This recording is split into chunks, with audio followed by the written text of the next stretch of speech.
नमस्कार दोस्तों, जी के ट्रिक विद एमपी सर में स्वागत करता हूँ। उम्मीद करता हूँ स्वस्थ और अच्छे होंगे। राजस्थान का जो है अपन पढ़ रहे थे राजस्थान की ज्योग्राफी, और राजस्थान की ज्योग्राफी में कल अपन ने पढ़ी थी राजस्थान की अक्षांशीय रेखाएं। दोस्तों क्या पढ़ा था? राजस्थान की अक्षांशीय रेखाएं। ये अपन ने कल जो अपना चैप्टर था वो था राजस्थान की अक्षांशीय रेखाएं। दोस्तों आज अपन जो है एक नवीन चैप्टर के साथ शुरू करेंगे, और वो नया चैप्टर होगा राजस्थान की देशांतर रेखाएं और कर्क रेखा। दोस्तों कर्क रेखा राजस्थान में कितने किलोमीटर है, कहां पर ये फैली हुई है, कहां से निकलती है, ठीक है ना, इन सभी बातों को अपन जो है आज क्लियर करेंगे दोस्तों। तो शुरू करते हैं अपन बिना टाइम गवाए हुए।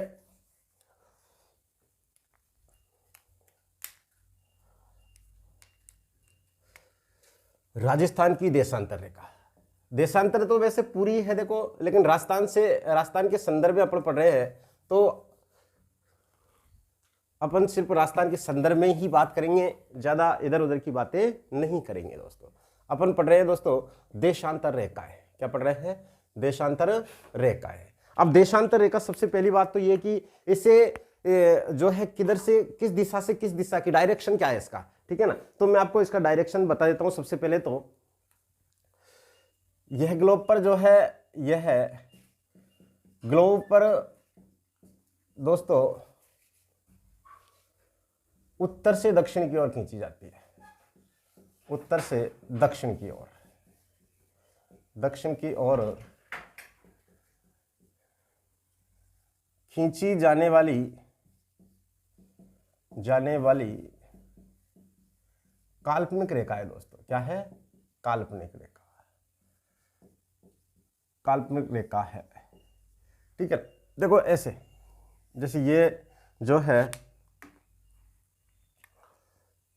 ग्लोब है, और ग्लोब में ऐसे करके इसको खींचेंगे। देखो याद रखना, इसका पूर्ण वृत्त नहीं बनता दोस्तों, अर्धवृत्त इसका बनता है। ये ऐसे करके इसको खींचते हैं, यानी उत्तर से दक्षिण की ओर इसे खींचा जाता है। क्या? उत्तर से दक्षिणी डायरेक्शन में इसको खींचा जाता है, ठीक है ना, ग्लोब पर। अब आगे चलते हैं, तो इसको पूर्वी देशांतर क्यों कहते हैं? तो दोस्तों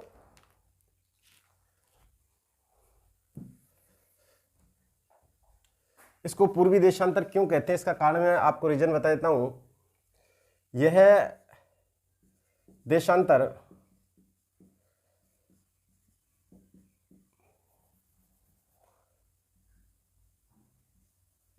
जीएमटी से भारत में जो है, भारत की ओर, सीधे साहब भारत की ओर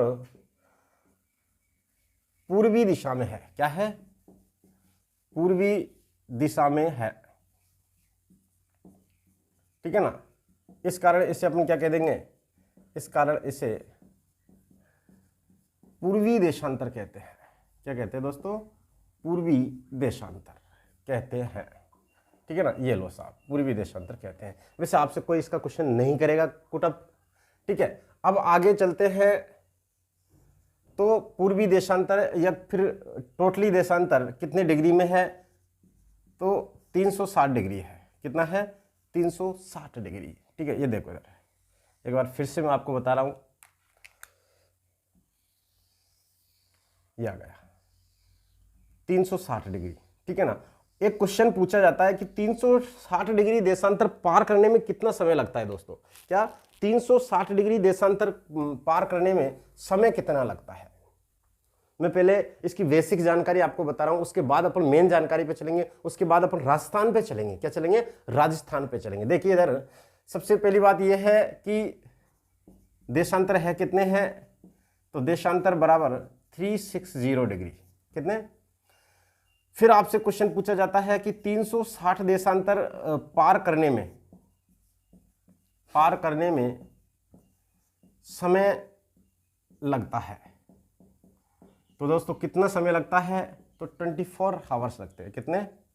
ठीक है। फिर आपसे पूछ लिया जाए, अगर गलती से मान लो कि जो है 1 घंटे में कितना देशांतर पार करेंगे? क्या कितना देशांतर पार करेंगे दोस्तों? तो 1 घंटे में कितना करेंगे? देखो 24 का भाग देंगे, कितना आएगा? 15 डिग्री। कितने देशांतर पार किए अपन ने? 15 डिग्री। अब क्वेश्चन आपसे फिर पूछा जाए, मान लो कि 15 डिग्री देशांतर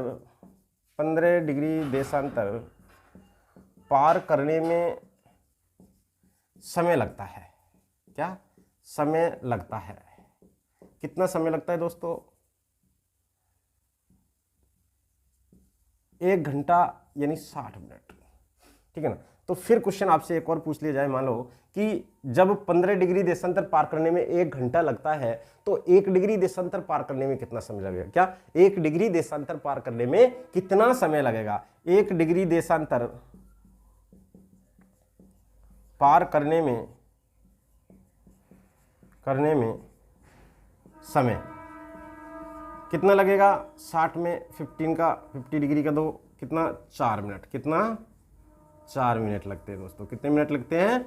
4 मिनट। ये मैं इसीलिए बता रहा हूं कि राजस्थान की जो समय भारतीय मानक समय रेखा है वो जीएमटी से 5.5 घंटे आगे है। और अगर राजस्थान में अपन पूर्व की ओर चलेंगे, क्या राजस्थान में अगर अपन पूर्व की ओर चलेंगे तो समय बढ़ता जाएगा। क्या समय बढ़ता जाएगा? और अगर पश्चिम की ओर चलेंगे तो समय क्या है दोस्तों? घटता जाएगा। ठीक है ना। जैसे जैसे पूर्व की ओर चलेंगे समय बढ़ेगा, जैसे जैसे पश्चिम की ओर जाएंगे समय घटता जाएगा। इसीलिए मैं इसको बता रहा हूं। ठीक है ना। ये क्वेश्चन भी आते हैं कि 360 डिग्री देशांतर पार करने में कितना समय लगता है? 24 आवर्स। 1 घंटे में कितने देशांतर पार करते हैं? 15 डिग्री देशांतर दोस्तों। 15 डिग्री देशांतर पार करने में कितना? 60 मिनट का। जब 60 मिनट का समय 15 डिग्री देशांतर को पार करने में लग रहा है तो 1 डिग्री देशांतर कितने समय में पार करेंगे अपन? क्या 1 डिग्री देशांतर कितने समय में पार करेंगे दोस्तों? ठीक है ना। अब इसकी जानकारी के लिए अपन जो है, ये पूरा मैंने आपको इसी की जानकारी के लिए, भाई 1 डिग्री देशांतर पार करने में कितना? 60 मिनट का समय लगता है दोस्तों। क्या 60 मिनट का समय लगता है। ठीक है। अब नेक्स्ट अपन आगे बढ़ते हैं, राजस्थान के संदर्भ में बढ़ेंगे अपन। क्या राजस्थान के संदर्भ में, इसका स्क्रीनशॉट लीजिए और अपन आगे बढ़ेंगे। ठीक है ना। देखो एक एक करके मैं आपको हर चैप्टर्स को अच्छी तरह समझाने की पूरी कोशिश कर रहा हूं। ठीक है ना। देखिए अब एक क्वेश्चन और है जो मेरे दिमाग में चल रहा है। अपन पढ़ रहे हैं देशांतर। क्या पढ़ रहे हैं? देशांतर। मैं आपको डायरेक्ट उसको लिख के बता रहा हूं। देखिए कि जो है भारतीय मानक समय रेखा जीएमटी से कितना आगे है दोस्तों? क्या भारतीय मानक समय जीएमटी से कितना आगे है? भारतीय मानक समय रेखा जीएमटी यानी ग्रीनविच मीन टाइम, जीएमटी से 5 घंटे 30 मिनट। कितना दोस्तों? 30 मिनट आगे चलती है, आगे है। ठीक है ना। क्या है? आगे है। क्लियर बात। फिर आगे चलते हैं अपन एक और। देशांतर रेखाओं को पार करने में कितना, दो देशांतर रेखाओं के मध्य में जो भाग होता है उसे क्या कहते हैं? पहली बात तो ये। फिर दूसरी बात कि दो देशांतर रेखाओं के मध्य दूरी कितनी होती है, और इससे अपन किससे जो है मानते हैं? क्या किससे इसको अपन जो है मानते हैं दोस्तों? ठीक है ना। तो जो है देखिए इधर, दो देशांतरों के मध्य देखो ज्यादा घुमाने से कोई मतलब नहीं है। आपको पीएचडी इस पे करनी नहीं है। आपको सिर्फ राजस्थान पुलिस, ठीक है ना, या फिर पशु परिचर, आरपीएससी कोई एग्जाम, ठीक है ना, आरएसएसबी कोई एग्जाम, ये निकालनी है अपन को। कोई पीएचडी नहीं करनी इस पे। सिर्फ ये ध्यान रखना है अपन को कि जो मेन फैक्ट है उसे ही पढ़ना है अपन को। बिना मतलब की चीजें बिल्कुल भी जो अनर्गल चीजें होती है उनको बिल्कुल नहीं पढ़ना है। उनको बिल्कुल जो है हटाना है दिमाग से। ठीक है ना। मैं आपको जो पढ़ा रहा हूँ बिल्कुल फैक्ट पढ़ा रहा हूँ। ठीक है ना। तो देखिए दो देशांतरों के मध्य भाग को क्या कहते हैं अपन? तो दो देशांतर के मध्य भाग को अपन क्या बोलते हैं दोस्तों? उसको बोलते हैं अपन गोरे या गोर। ठीक है ना। गोर कहा जाता है।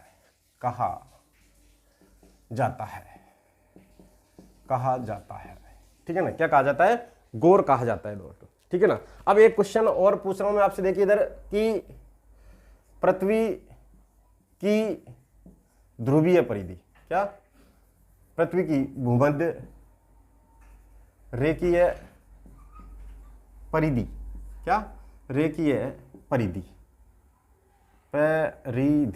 कितनी है दोस्तों? पृथ्वी की भूमध्य रेखीय परिधि कितनी है? तो मैं आपको क्लियर कर देता हूं, पृथ्वी की भूमध्य रेखीय परिधि कितनी है, ठीक है ना।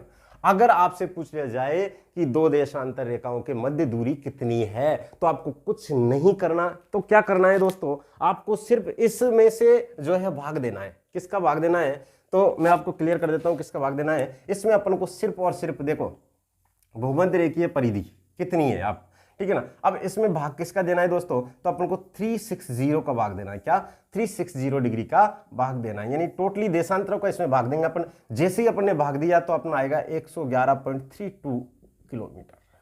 यानी क्वेश्चन पूछ लिया जाए कि जो है, क्वेश्चन पूछ लिया जाए आपसे कि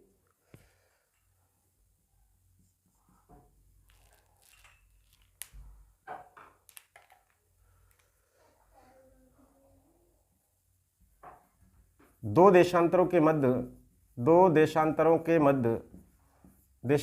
मध्य दूरी कितनी है, क्या कितनी है, तो कितनी रहेगी दोस्तों, ये देखिए आप कितनी है, 111.32 किलोमीटर। कितनी है, 111.32 किलोमीटर। ये क्लियर है बिल्कुल आपका, ठीक है ना। अब अपन आगे चलते हैं और अब चलेंगे अपन राजस्थान की ओर। किधर, राजस्थान की ओर मुंह करते हैं। और अपन को मेन फैक्ट जो पढ़ना है वो क्या है, राजस्थान ही है अपने लिए। क्या है, राजस्थान, ठीक है ना। आप स्क्रीनशॉट लीजिए, मैं इसको मिटा दूंगा।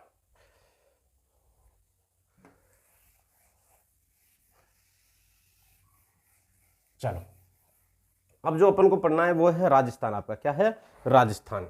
देखिए इधर पढ़ अपन रहे हैं देशांतर। क्या पढ़ रहे हैं, देशांतर रेखाएं, देशांतर रेखाएं, ठीक है दोस्तों, देशांतर रेखाएं। देखिए इधर ये अपना राजस्थान है। मैं इसी जो है मैप से आपका संपूर्ण राजस्थान क्लियर कर दूंगा, ठीक है ना। ये अपना राजस्थान, ठीक है, ये लीजिए,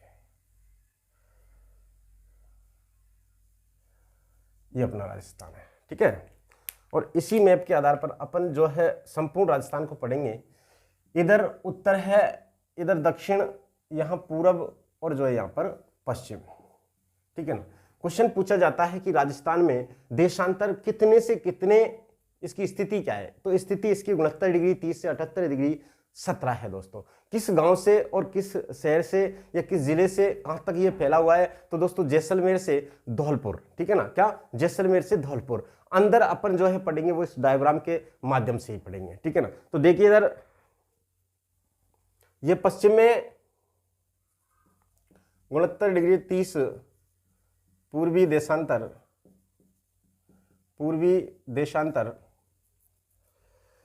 समगांव जैसलमेर से, कहां से दोस्तों, समगांव जैसलमेर से पश्चिम में 69 डिग्री 30 जो है पूर्वी देशांतर समगांव जैसलमेर से पूर्व में 78 डिग्री 17 पूर्वी देशांतर दोस्तों, पूर्वी देशांतर शिलाना गांव राजाखेड़ा तहसील धौलपुर तक विस्तृत है। क्या है दोस्तों, विस्तृत है, यानी फैला हुआ है। तो ये तो आपके क्लियर हो गया, ठीक है ना। कहां से कहां फैला हुआ है, पहली बात तो खींचेंगे ऐसे इसको, है ना, और ये ऐसे चलेगा, ठीक है ना, ये ऐसे करके, ठीक है। तो जो है अर्धवृत्त बनाता है, ये भी याद रखना है आपको दोस्तों, ये क्या बनाता है, अर्धवृत्त बनाता है। और अक्षांश रेखाएं क्या बनाती है, पूर्ण वृत्त। और मैंने पूर्ण वृत्त की आपको बता भी दिया कि कुल अक्षांश वृत्त कितने हैं, तो मैंने पिछली स्लाइड में आपको बताया था, पिछली वीडियो में आपको बताया था 181। और कुछ कुल अक्षांश रेखाएं कितनी है, तो 179। ये मैंने आपको क्लियर पिछली एग्जाम जो है पिछली वीडियो में कर दिया था, ठीक है ना। अब अपन आगे चलते हैं फिर से। तो देखिए इधर ध्यान से देखने की कोशिश करना कि 69 डिग्री 30 पूर्वी देशांतर सम जैसलमेर से 78 डिग्री 17 पूर्वी देशांतर शिलाना गांव राजाखेड़ा धौलपुर तहसील तक है, ठीक है। फिर एक क्वेश्चन आपसे पूछा जाता है कि इसके जो है इन दोनों के बीचों बीच देशांतर कौन सा है, ठीक है ना। राजस्थान के बीचों बीच देशांतर कौन सा है, तो राजस्थान के बीचों बीच देशांतर दोस्तों मैं क्लियर कर देता हूं आपको, 74 डिग्री पूर्वी देशांतर, पूर्वी देशांतर। फिर आपसे क्वेश्चन अगर पूछ ली जाए कि यह देशांतर किन किन जिलों में फैला हुआ है दोस्तों, तो मैं आपसे पूछ रहा हूं यह देशांतर राजस्थान के किन किन जिलों में फैला हुआ है, क्या किन किन जिलों में यह देशांतर फैला हुआ है, तो ये गंगानगर है, ठीक है ना। गंगानगर से जैसे अपन आगे बढ़ेंगे दोस्तों, ठीक है, जैसे ही अपन आगे बढ़ेंगे तो हनुमानगढ़ है, ठीक है ना। हनुमानगढ़ के बाद में ये चूरू है, चूरू के बाद ये नागौर निकलेगा, ठीक है ना। बीकानेर है आपका, और जो है उदयपुर, सलूम्बर, राजसमंद, ठीक है ना, डूंगरपुर और बांसवाड़ा, इनमें ये फैला हुआ है। देखिए इधर मैं आपको क्लियर कर देता हूं इसकी कहानी, ठीक है ना। सबसे पहले अपन गंगापुर से चलते हैं, सॉरी गंगानगर से, गंगानगर, उसके बाद दोस्तों ये हनुमानगढ़, ठीक है, हनुमानगढ़, हनुमानगढ़ के बाद में ये चूरू, ठीक है, और चूरू के बाद ये जो है जैसे बीकानेर है, बीकानेर के बाद नागौर है, ठीक है ना। ऐसे करके धीरे धीरे ये आगे बढ़ रहा है दोस्तों, ठीक है। फिर कहाँ आगे बढ़ रहा है धीरे धीरे, देखिए इधर जैसे गंगानगर, हनुमानगढ़, अगर लाइन वाइज पढ़े अपन तो यहाँ पर पहले बीकानेर आएगा, ये लो बीकानेर, बीकानेर के बाद अपन जो है चूरू की ओर चलेंगे, ठीक है ना। चूरू के बाद अपन ब्यावर की ओर चलेंगे, ब्यावर, नागौर, ठीक है ना, उदयपुर, उदयपुर से सलूम्बर, ठीक है, सलूम्बर, फिर जो है जैसे राजसमंद, में एक एक करके डायरेक्टली बता रहा हूं मैं आपको, क्रम वाइज का कोई मतलब नहीं है, ठीक है ना। सलूम्बर, राजसमंद, बांसवाड़ा, बांसवाड़ा, और जो है दोस्तों ये डूंगरपुर। क्वेश्चन पूछा जाए कि राजस्थान में पूर्वी देशांतर कौन सा फैला हुआ है जो बीचों बीच है, तो बीचों बीच जो पूर्वी देशांतर है वो है 74 डिग्री पूर्वी देशांतर है। इसी प्रकार मैंने आपकी अक्षांश रेखाओं में आपको बताया था कि अक्षांश रेखाओं में राजस्थान का जो है अक्षांशीय, जो बीचों बीच अक्षांशीय अक्षांशीय रेखा है वो कौन सी है, तो 27 डिग्री मैंने आपको बताया था। कौन सी बताया था? 27 डिग्री, ठीक है ना। अब आगे चलते हैं, क्वेश्चन पूछा जाता है कि राजस्थान में अक्षांश और देशांतर दोनों का मिलन पॉइंट कहां है, किस जिले में है, तो राजस्थान में अक्षांश और देशांतर दोनों का मिलन पॉइंट दोस्तों नागौर में है। कहां है? नागौर। देखो इधर में अक्षांश व देशांतर रेखाओं का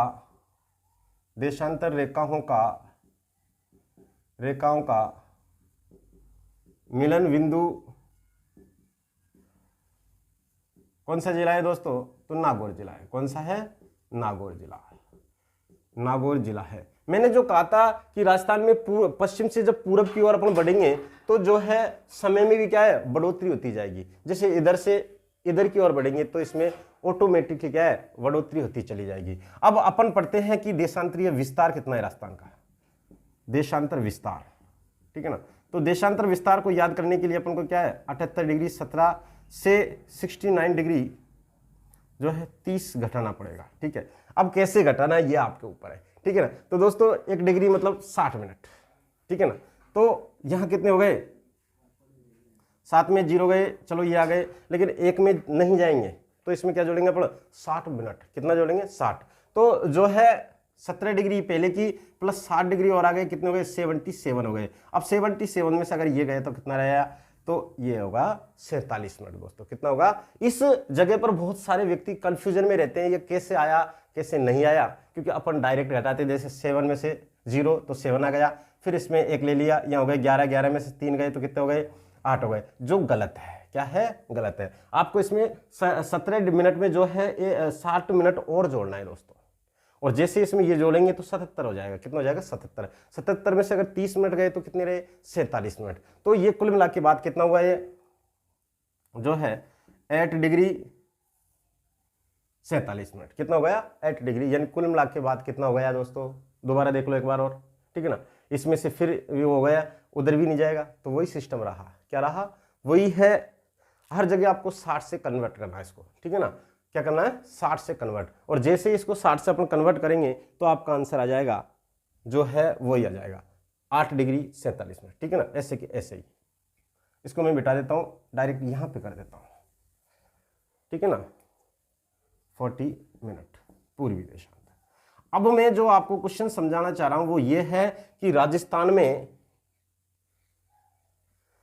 देशांतर, संपूर्ण देशांतर को पार करने में कितना समय लगता है? तो मैंने आपको फर्स्ट में बताया था कि जो है इसको इधर लेते आप, यहाँ पर 8 डिग्री 47, या इसको अपन 9 तो बोल सकते हैं ना, 9। मैंने आपको फर्स्ट में, देखो मैं क्लियर कर रहा हूँ, 1 डिग्री देशांतर पार करने में मैंने आपको फर्स्ट में बताया था 4 मिनट। अगर 9 डिग्री देशांतर अपन पार करेंगे तो कितना होगा? 36 मिनट का समय लगेगा दोस्तों। कितना लगेगा? और ये क्वेश्चन कई बार एग्जामों में आ चुका है। क्वेश्चन पूछा जा रहा है कि राजस्थान के पश्चिम से पूर्व की ओर जो है पार करने में कितना समय लगता है दोस्तों? तो 36 मिनट। अगर एग्जैक्ट पूछे तो 35 मिनट 8 सेकंड का समय लगता है। कितना लगता है? 35 मिनट्स 8 सेकंड्स। ठीक है, तो ये बिल्कुल ध्यान रखता है, आपको बिल्कुल करेक्टली ध्यान रखना है। ठीक है, अब मैं आगे बढ़ता हूं। ठीक है, और कुछ जो फैक्ट है इससे संबंधित वो और बता देता हूं मैं आपको। इसी में अपन और कुछ फैक्ट पढ़ेंगे। देखिए, इधर क्वेश्चन आपसे पूछा जाता है कि राजस्थान में सबसे पहले सूर्यास्त और सूर्योदय कहां होता है? तो सबसे पहले सूर्यास्त कहां होगा दोस्तों? और सबसे बाद में जो है सूर्यास्त कहां होगा? सबसे पहले सूर्योदय कहां होगा और सबसे बाद में सूर्योदय कहां होगा? ये दोनों तीनों फैक्ट है। तो सबसे पहले अगर सूर्योदय की बात करें तो कहां होगा सबसे पहले सूर्योदय? पूर्व की ओर होगा। कहां होगा? पूर्व। और पूर्व में सबसे पहले सूर्योदय, मैं डायरेक्ट यहां लिख देता हूं, सबसे पहले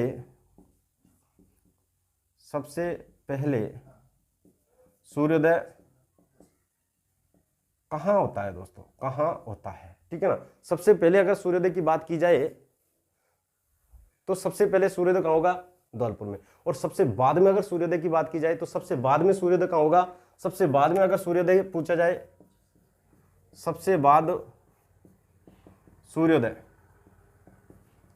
कहां होगा? यहां पर। और सबसे पहले सूर्य अस्त कहां होगा? तो सबसे पहले सूर्यास्त कहां होगा?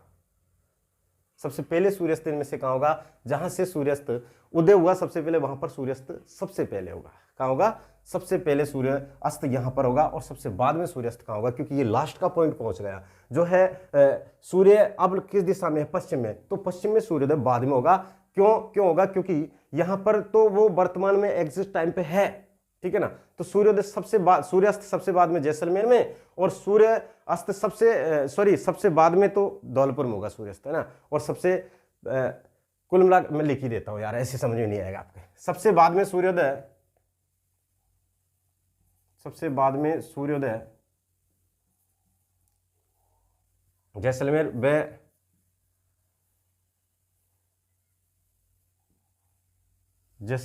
व यहां पर सबसे बाद में सूर्य अस्त होगा और सबसे बाद में सूर्योदय होगा। ठीक है ना, सूर्य उदय और सूर्यास्त दोनों बाद में होंगे यहां पर। और यहां पर सूर्य अस्त जो है पहले और सूर्य उदय भी सबसे पहले होगा। ठीक है ना, तो पहले अगर आ जाए तो धौलपुर और बाद में अगर आ जाए तो जैसलमेर।